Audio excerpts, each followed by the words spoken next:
Mouvement et force, le principe d'inertie.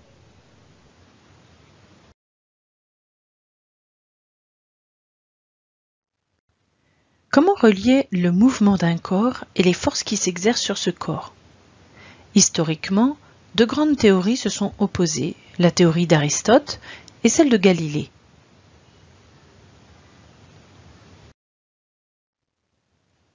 Selon le grec Aristote, un corps est en mouvement rectiligne uniforme à condition qu'une force s'exerce sur lui afin d'entretenir le mouvement. Par exemple, une charrette avance en mouvement rectiligne et uniforme parce qu'elle est tirée par un cheval. Pour la faire avancer, il faut que le cheval exerce une force sur la charrette. Selon l'italien Galilée, il n'est pas nécessaire d'exercer une force pour maintenir le mouvement rectiligne uniforme d'un corps. C'est ainsi qu'il énonce son principe. Tout corps abandonné à lui-même et suffisamment éloigné de tous les autres points effectue un mouvement rectiligne uniforme. Pour préciser ses idées, il réalise des expériences sur un double plan incliné sur lequel il fait glisser une bille.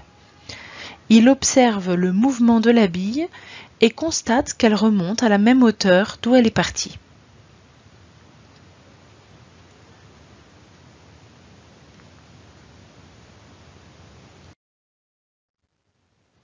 Par extrapolation, il en déduit que sur un plan horizontal, le mouvement rectiligne uniforme n'a pas besoin de moteur. Quelques années plus tard, Isaac Newton énonce le principe d'inertie. Dans un référentiel galiléen, tout corps persévère dans l'état de repos ou de mouvement rectiligne et uniforme dans lequel il se trouve, à moins que quelque force n'agisse sur lui et ne le contraigne à changer d'état. Notons que les référentiels terrestres, géocentriques et héliocentriques sont des référentiels galiléens.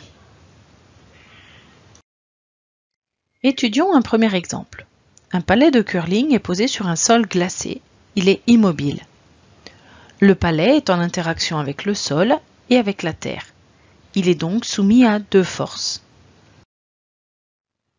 Dans le référentiel terrestre, le palais est soumis à son poids P, qui est vertical, dirigé vers le bas et appliqué au centre de gravité G, et à la réaction du sol, notée R, qui est verticale, dirigée vers le haut, appliquée au centre de la surface de contact.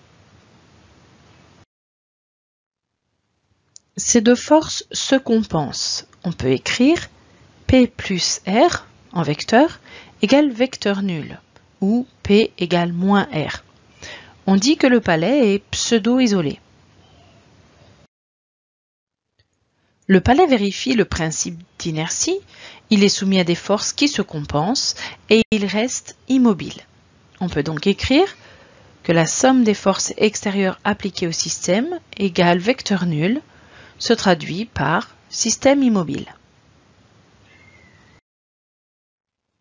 Prenons un deuxième exemple.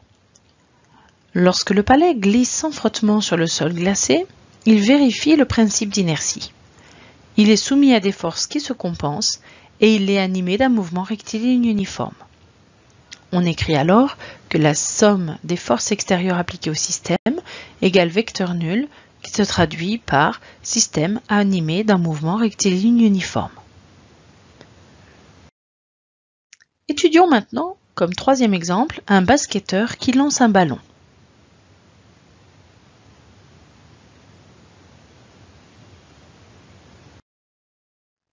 Le ballon est animé d'un mouvement. Il chute, puis rebondit sur le sol. Sa trajectoire, sa vitesse sont modifiées au cours du mouvement. Le ballon est en interaction avec la terre. Lorsqu'il touche la main, il est aussi en interaction avec la main. Lorsqu'il touche le sol, il est aussi en interaction avec le sol. Le ballon est donc soumis à une ou deux forces. Ces forces sont représentées ici dans différentes positions du ballon au cours du mouvement. Le ballon est soumis à une ou plusieurs forces qui ne se compensent pas.